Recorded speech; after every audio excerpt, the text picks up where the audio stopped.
Hi guys, பேசிக் propagation மெக்கானிக்ஸமில் first topic பார்த்தீங்கன்னா reflection.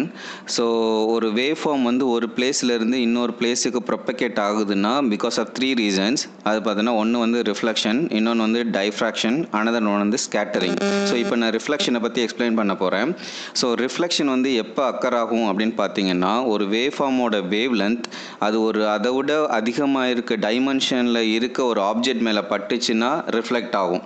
So reflect எங்கெல்லாம் ஆகும்னு பார்த்தீங்கன்னா, ஒரு சர்ஃபேஸ் ஆஃப் த எர்த்தில், இல்லை பில்டிங்கில், இல்லை வாலில், அது எல்லாம் அங்கே எல்லாமே ரிஃப்ளெக்ஷன் நடக்கும்.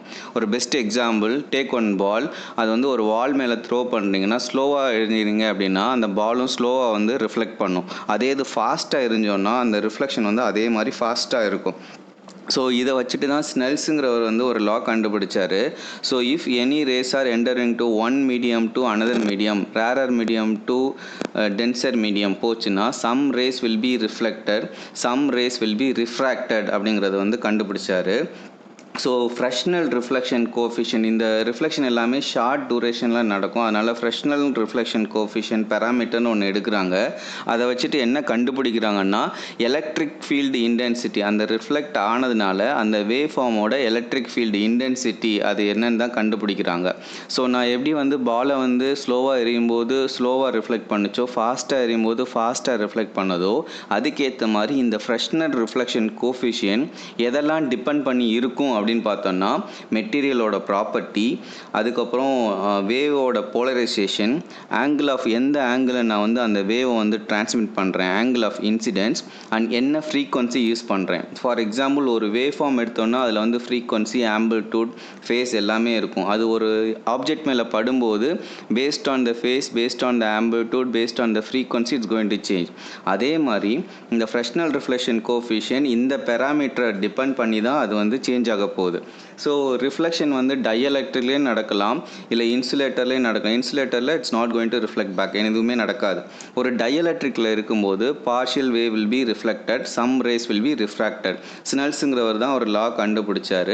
ஸோ அதில் என்ன ஐடென்டிஃபை பண்ணார்னா, incident angle is almost equal to the reflected angle, இதான் கண்டுபிடிச்சார். So based on the material, இல்லை வந்து அதோட போலரைசேஷன், இல்லை ஆங்கிள் ஆஃப் இன்சிடென்ட், இல்லை frequency, I am going to get two kind of reflection coefficient. ஒன்று வந்து reflection coefficient perpendicular, if reflection coefficient parallel.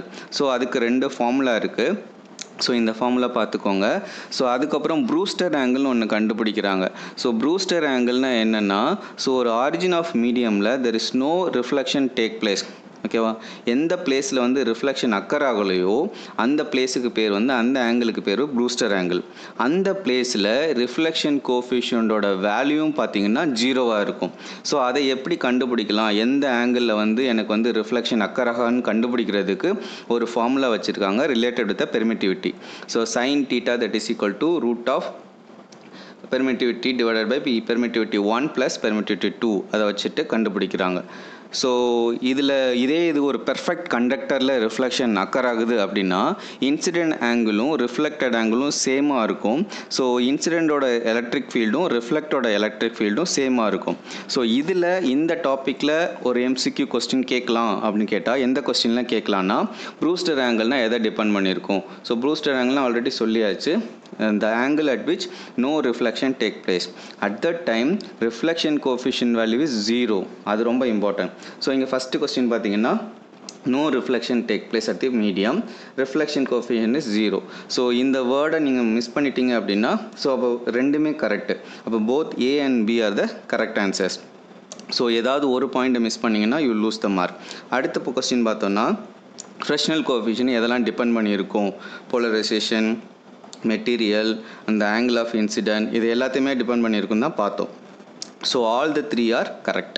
So like this kind of questions you can expect in the reflection topic. Thank you for listening.